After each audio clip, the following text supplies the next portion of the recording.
Paz do Senhor a todos. Hoje nós vamos para mais um estudo e entretanto, queremos elevar aos céus uma oração. Querido Deus, esteja abençoando a cada um de nós, te agradecemos por tudo que tens feito de bom para cada um de nós, pelas respostas as orações, pelas vitórias que o Senhor tem concedido ao teu povo, que nós possamos nos redimir das nossas faltas e dependermos do Senhor de corpo e alma, porque sem o Senhor nada nós somos.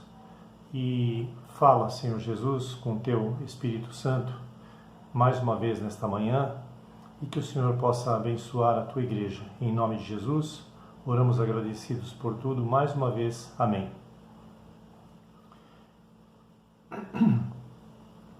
Bom, nós vamos iniciar então o estudo, dizendo que, sob os mais diversos aspectos, a maioria das pessoas está na média, para tudo, com coisas que são pertinentes a elas mesmas e também com coisas que mexem com a sociedade de uma maneira geral.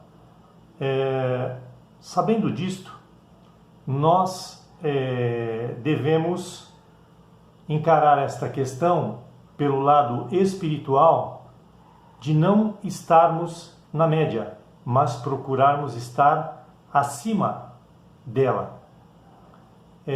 A média, quando se fala nisso, é o comum, é o padrão insignificante, vamos dizer assim, é o normal, mas sabemos que ao longo da história,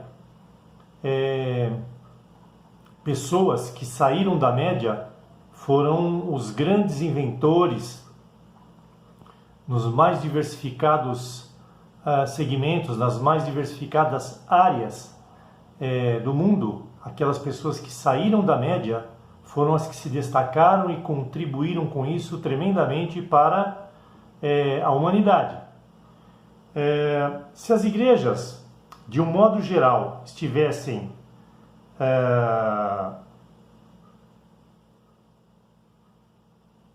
debaixo da verdadeira unção, talvez o mundo hoje pudesse estar um pouco melhor, mais justo e mais temente a Deus.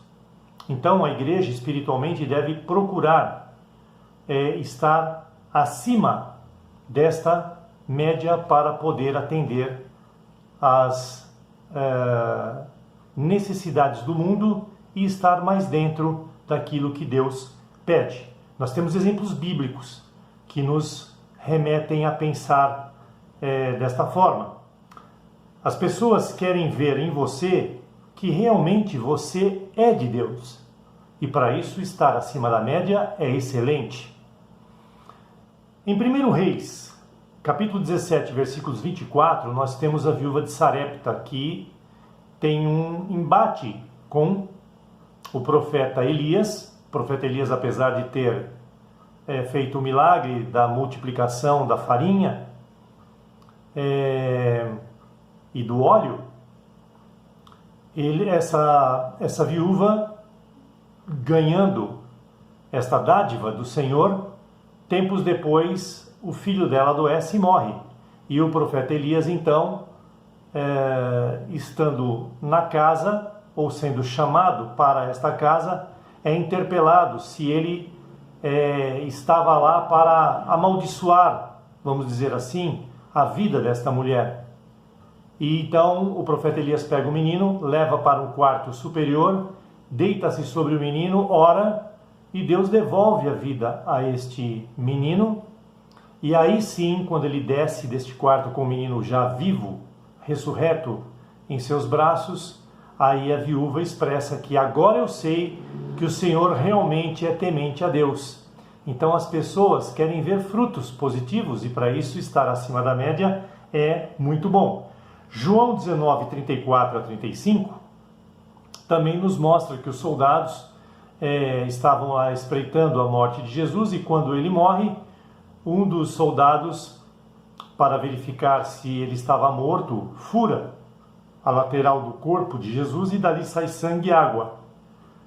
O soldado, tanto ele quanto as pessoas que ali estavam, levam um susto, têm uma tremenda surpresa, e depois disso eles passam a contar para os outros o que viram, para que o mundo passasse a crer também. Este impasse, ou este fato, melhor dizendo, foi com o próprio Deus, o Deus que ressuscitou o filho da viúva de Sarepta. Então, nós devemos testificar ao mundo de que Jesus é o único Salvador e o único Deus. Então estamos falando sobre ser padrão. E o que é padrão? Aquilo que serve para ser imitado como modelo, como protótipo, mas que também serve para definir uma unidade. Em 1960 foi criado o Sistema Internacional.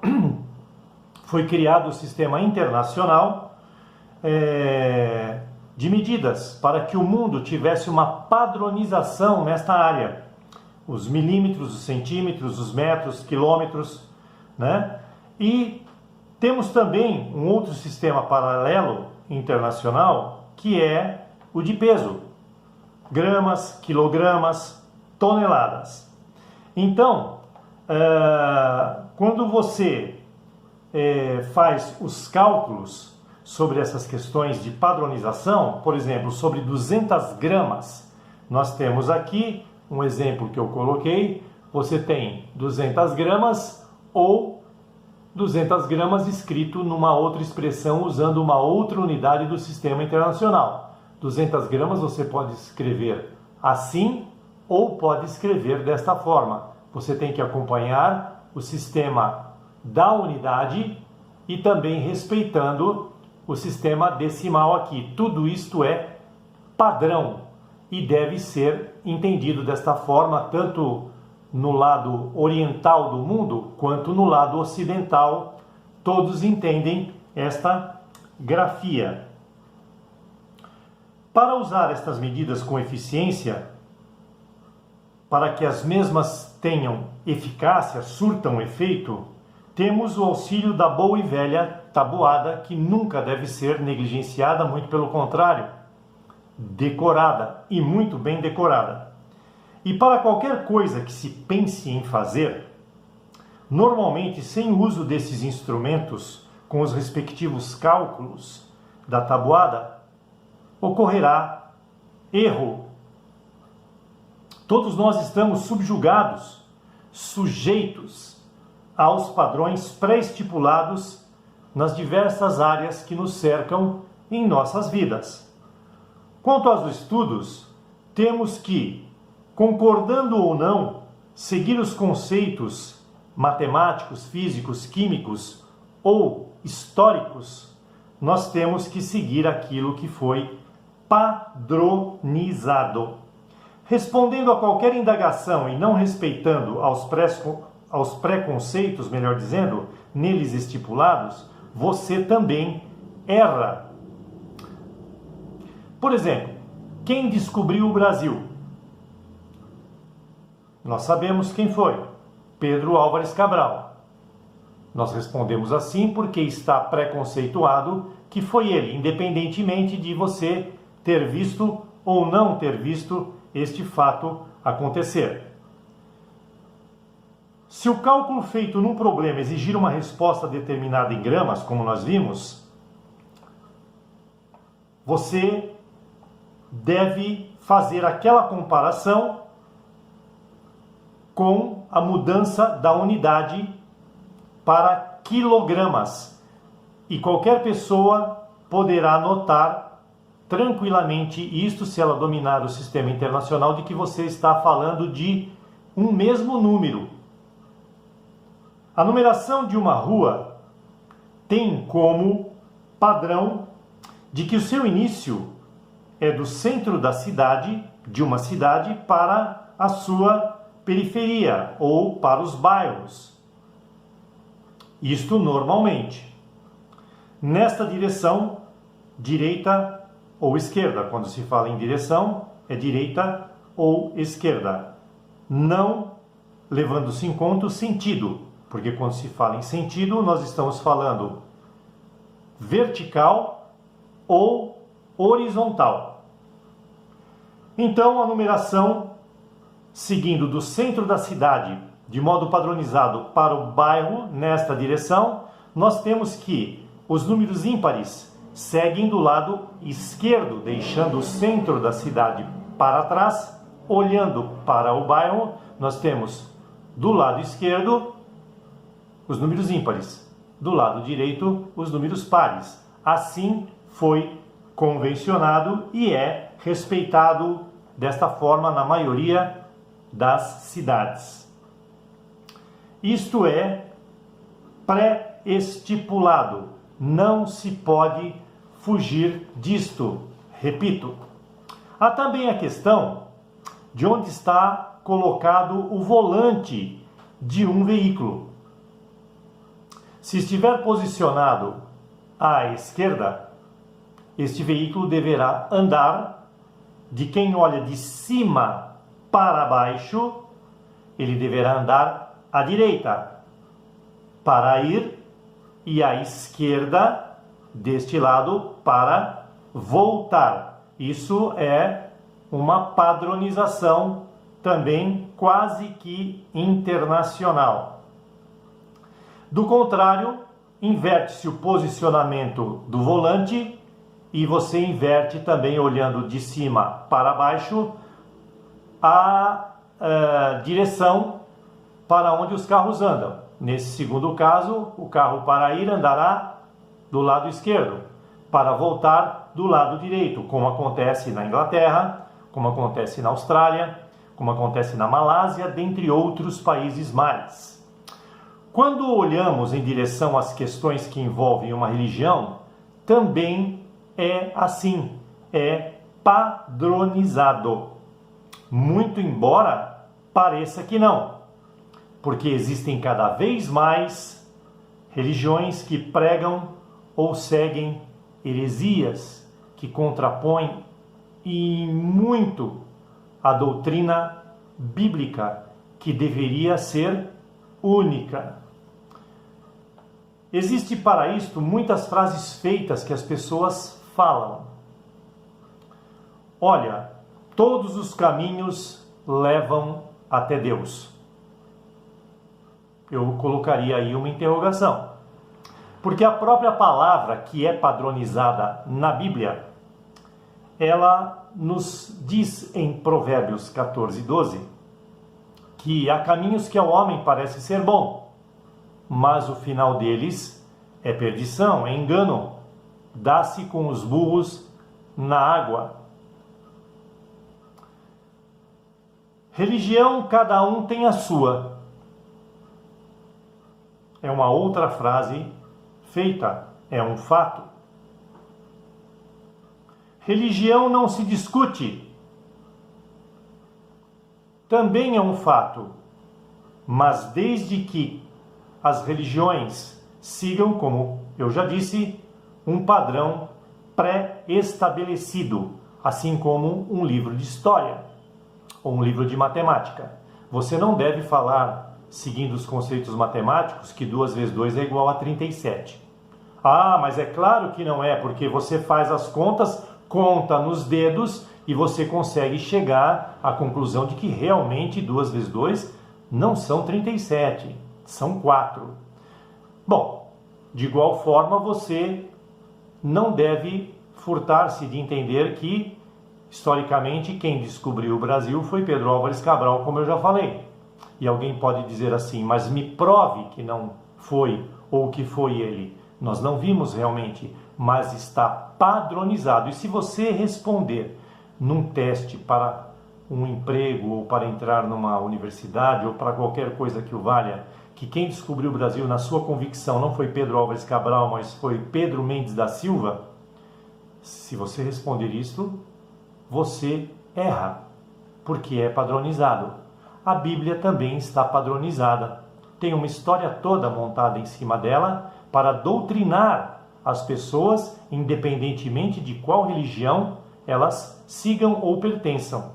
O livro é o mesmo. É como você usar o livro de matemática no Colégio Dante Alighieri ou usar o livro de matemática no Colégio Bandeirantes ou no Colégio Santo Agostinho, em colégios de renome. Não importa em qual colégio você estudará.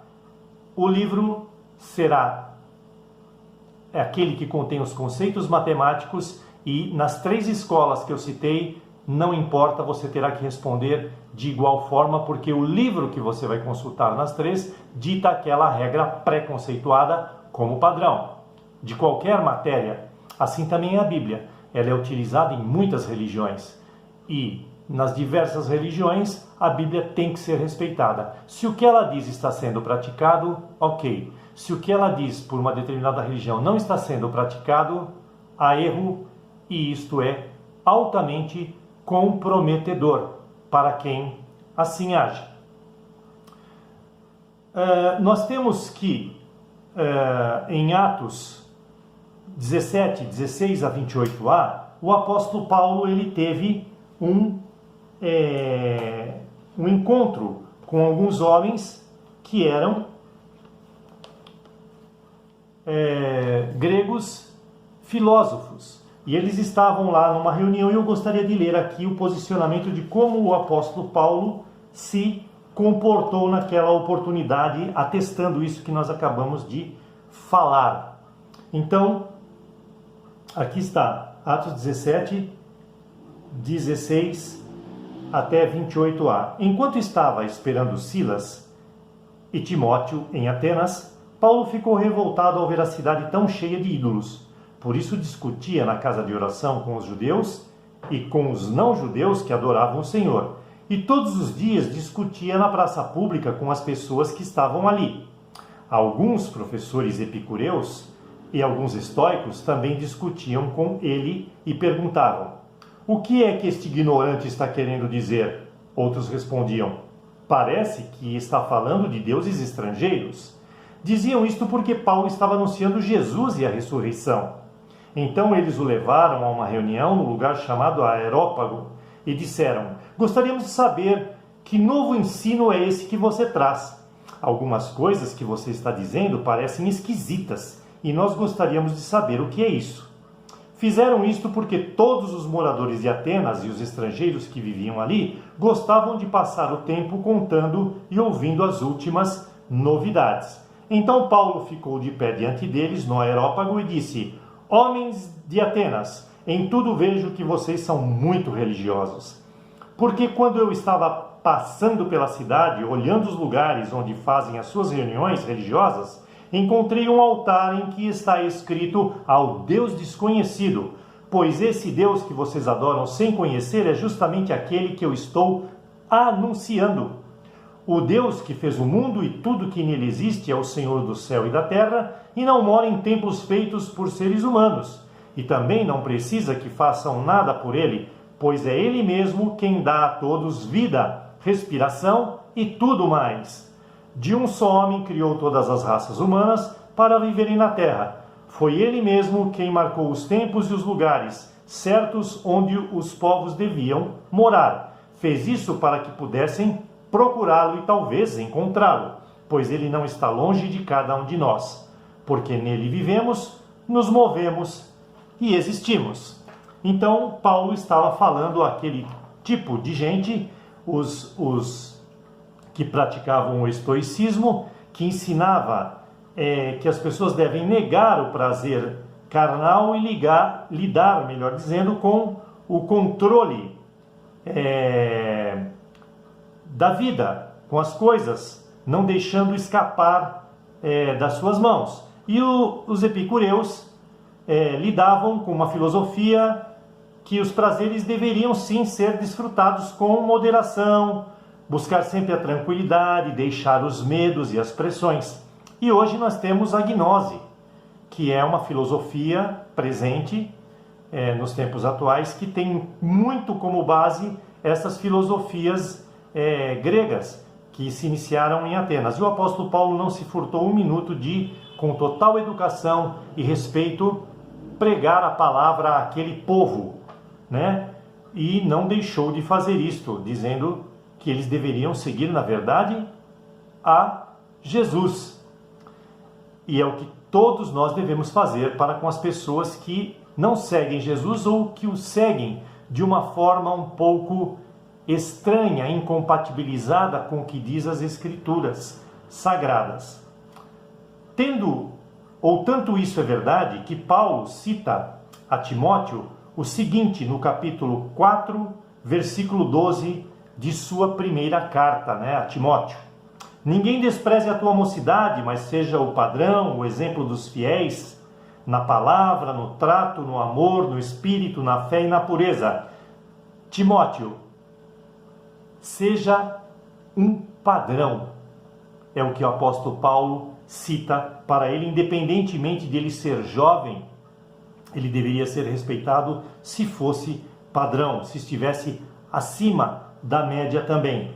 Quando se fala em discutir, não é bater boca com as pessoas, porque a própria palavra nos exorta a não fazermos isto.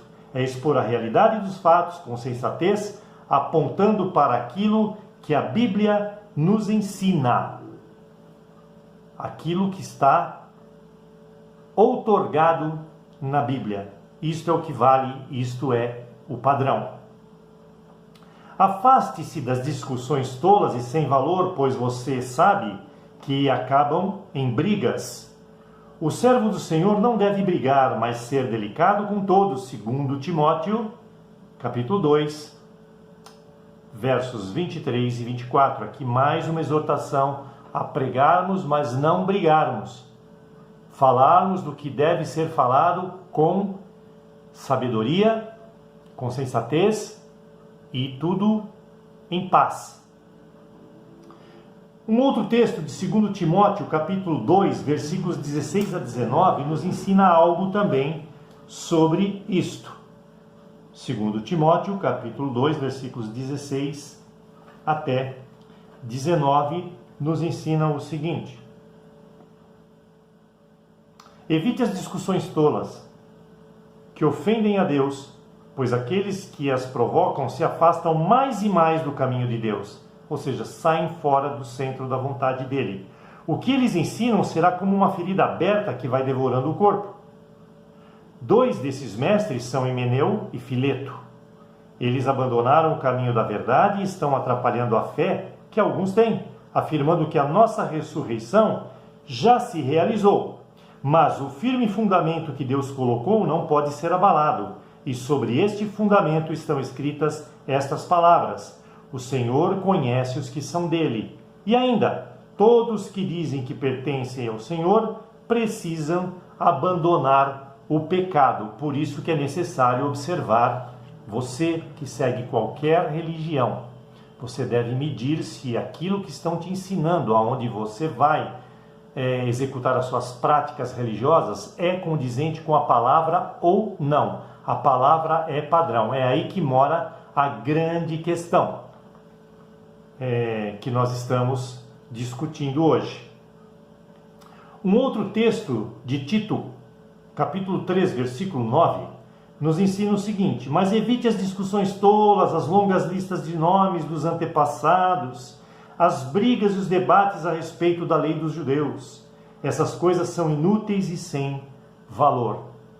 Você pregou, a pessoa não quer entender que ela deve consultar a Bíblia, assim como ela consulta livros de receituário para acertar na culinária, assim como ela recorre a manuais técnicos para mexer em aparelhos. Se ela não quiser saber da Bíblia como um manual técnico, vamos dizer assim, padronizado, a sua parte você fez, você não deve discutir. Você apontou o caminho.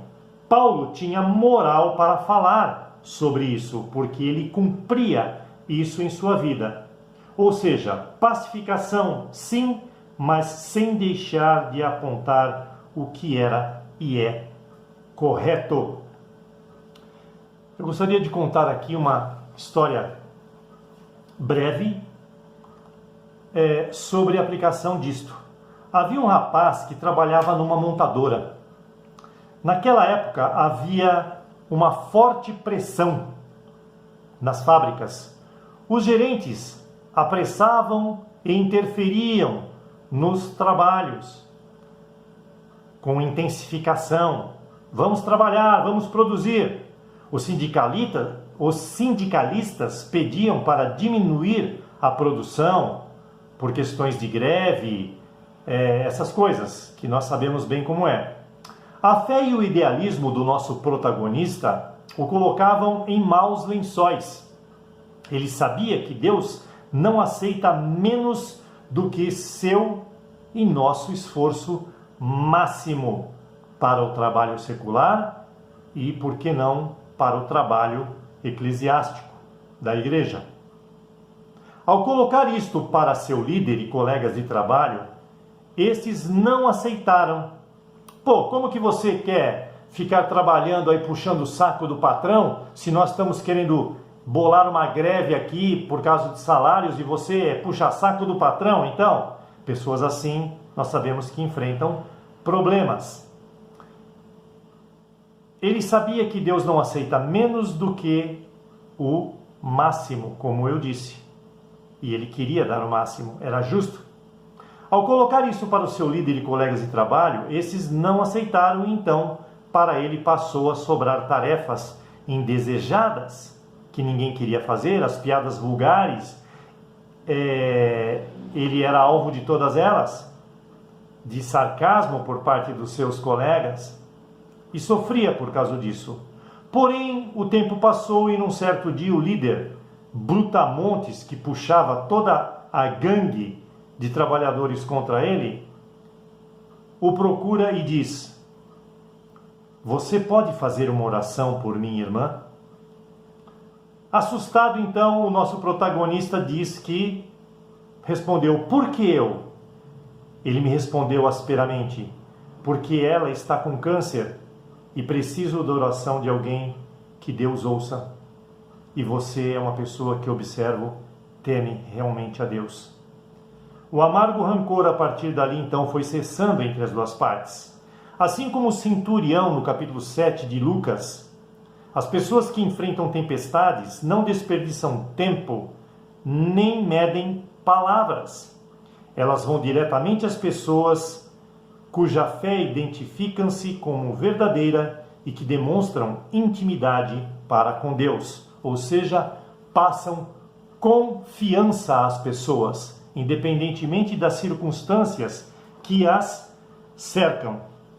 E é assim que nós devemos fazer. Ele era padrão, este rapaz, e por ser padrão, ele foi respeitado e tudo o que ele fez venceu. Ele não precisou se explicar. Deus faz com que, se você estiver acima da média, ou mesmo na média, mas ser sincero, ou for, melhor dizendo, sincero para com Deus, Ele pode usar você tranquilamente para a sua obra, como aconteceu.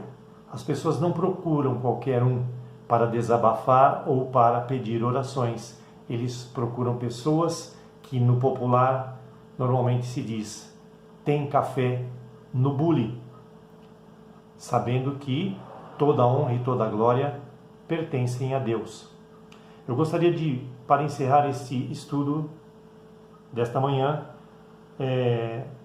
de ler o Salmo 15, que retrata muito bem qual é o padrão de uma pessoa que Deus aceita, tanto aqui nesta terra, como aceitará no seu reino na eternidade. Salmo 15 intitula-se O Hóspede de Deus. Ó Deus eterno, quem tem o direito de morar no teu templo? Quem pode viver no teu santo monte? Só tem esse direito aquele que vive uma vida correta, que faz o que é certo e é sincero e verdadeiro no que diz. Ele não fala mal dos outros, não prejudica seus amigos, e não espalha boatos a respeito dos seus vizinhos. Ele despreza aqueles que Deus rejeita, mas trata com respeito os que obedecem ao Deus eterno. Cumpre o que promete, mesmo com prejuízo próprio. Empresta sem cobrar juros e não aceita dinheiro para ser testemunha contra pessoas inocentes. Aquele que age assim estará sempre seguro, porque está dentro do padrão de Deus. Aqui nós encerramos mais um estudo. Peço a Deus que vos abençoe nesta nova semana e até a próxima, se Deus assim o permitir.